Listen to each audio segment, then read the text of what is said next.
Halo saudara, balik lagi sama Ujian Kredit. Nah, jadi kalau di video sebelumnya aku udah bahas tentang perjalanan Honda CBR 150R di Indonesia. Nah, buat kalian yang belum tonton bisa ditonton dulu. Nah, di video kali ini aku mau bahas tentang perjalanan Yamaha YZF R15 di Indonesia sini. Nah, jadi seperti apa perjalanan motor yang terkenal dengan rangka Delta Box-nya ini. Nah, langsung aja kita mulai dari yang pertama, yaitu Yamaha R15 V1.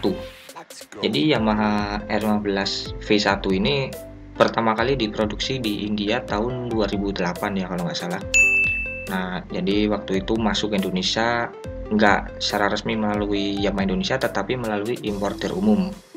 Kemudian untuk masalah tahun dan harga waktu pertama kali masuk ke Indonesia, kebetulan aku browsing-browsing nggak nemu sama sekali pertama kali masuk tahun berapa, kemudian harganya juga berapa, itu nggak nemu. Cuman waktu itu memang ada beberapa yang jual ini motor secara bekas, dijual beli online. Nah, itu menandakan bahwa ini motor memang pernah masuk ke Indonesia walaupun nggak sebanyak Honda CBR 150 Ult. Kemudian juga kebetulan nemu ya di grup Facebook waktu itu ada yang jual kondisi new old stock atau motornya baru tapi sudah stok lama. Nah, itu harganya sekitar 40 jutaan. Dan motornya pun waktu itu kalau nggak salah tahun 2010. Nah, kenapa bisa sampai mahal? Mungkin karena memang impor dari India sana lebih mahal dibandingin kayak CBR 150 yang impor dari Thailand. Makanya ini motor harganya cukup mahal. Nah, kemudian kita ngomongin desainnya. Jadi secara desain ini motor mirip banget sama R6 generasi sebelumnya. Jadi kayak headlamp yang lebar kayak gini ya. Terus bagian fairing samping bentuknya kayak gini, rata. Kemudian untuk velgnya sendiri dia palang 5 dan ini kecil ya velgnya. Jadi buat depan kalau nggak salah ini ukurannya cuman 90 atau 80 gitu, aku lupa.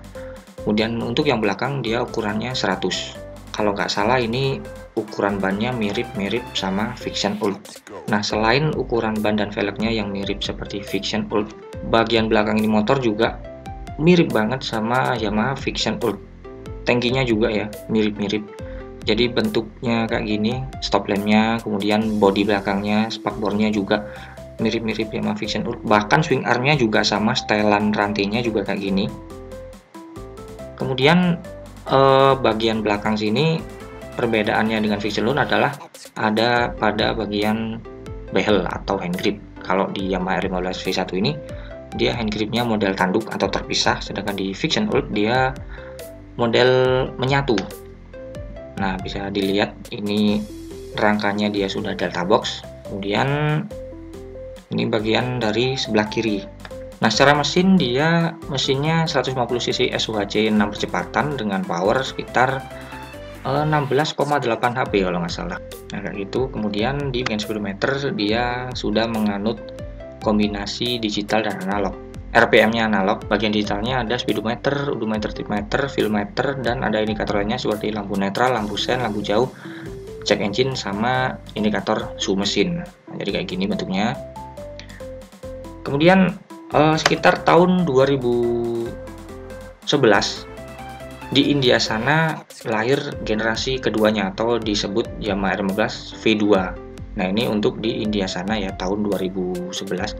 Sedangkan di Indonesia sini Yamaha Indonesia akhirnya melokalkan atau memproduksi secara lokal. Jadi diproduksi sendiri yang bentuknya sama seperti di India sana, yaitu R15 V2.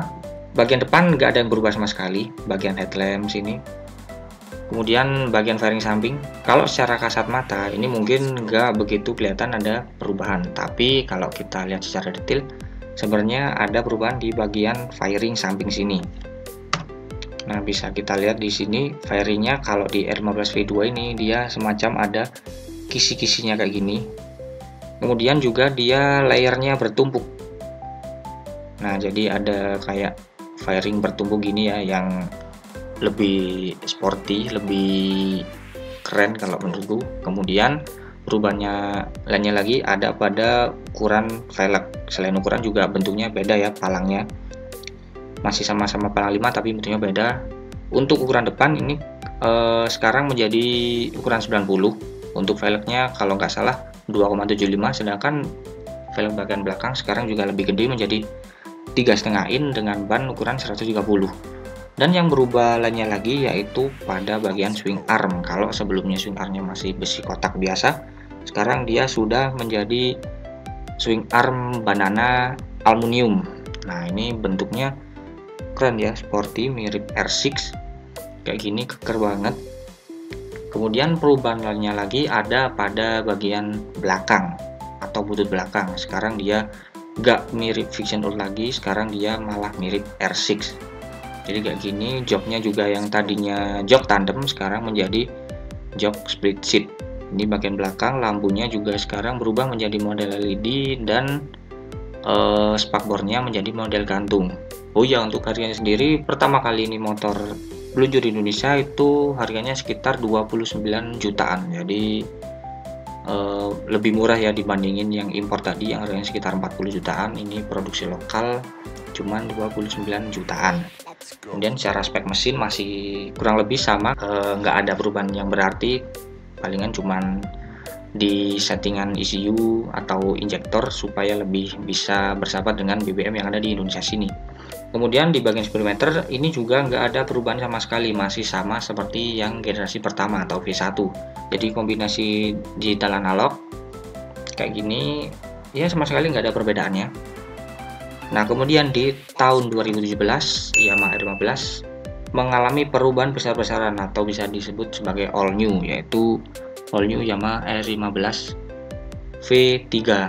Jadi pertama kali motor ini meluncur tahun 2017 itu harganya sekitar 34,5 jutaan.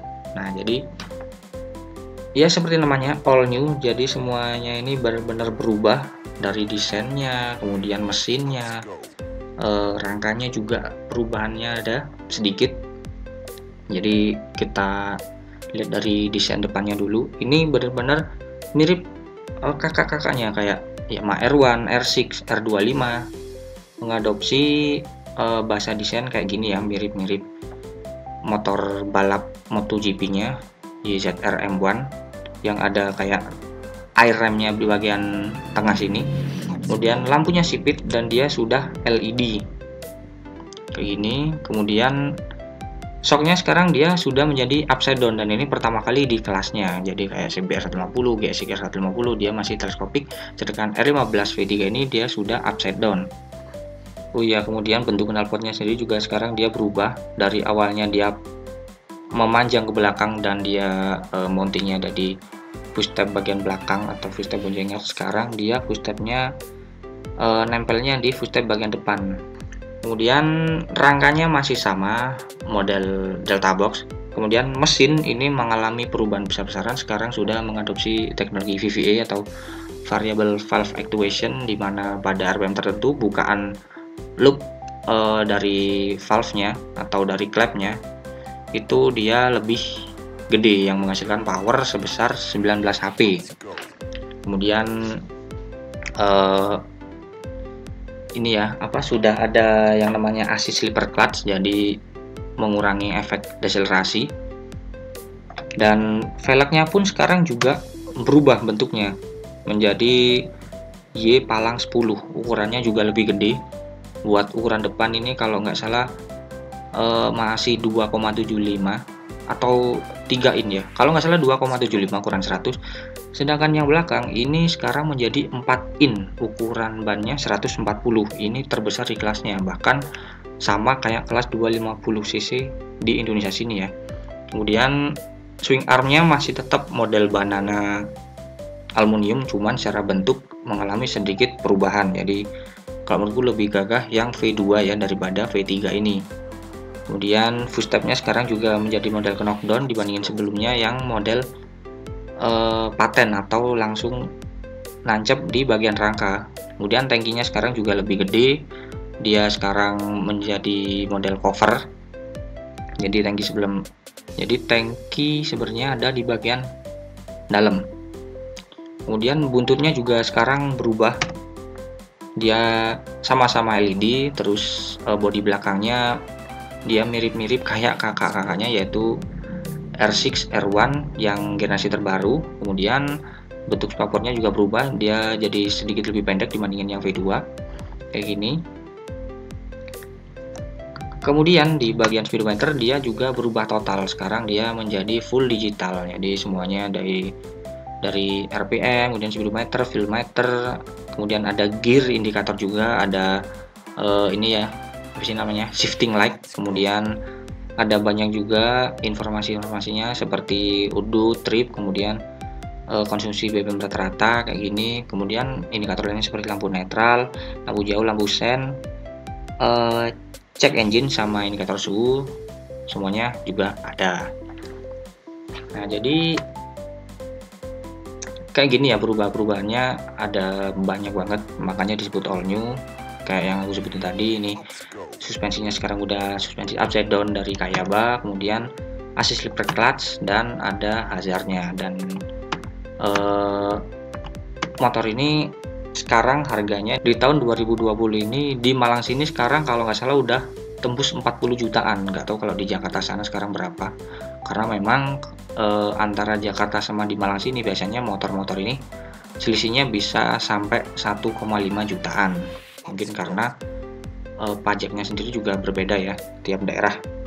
Nah, mungkin itu aja sih tentang perjalanan Yamaha YZF R15 di Indonesia sini. Moga-moga bermanfaat, kurang lebihnya mohon maaf. Terima kasih telah menonton. Oke, ini ready. Dadah.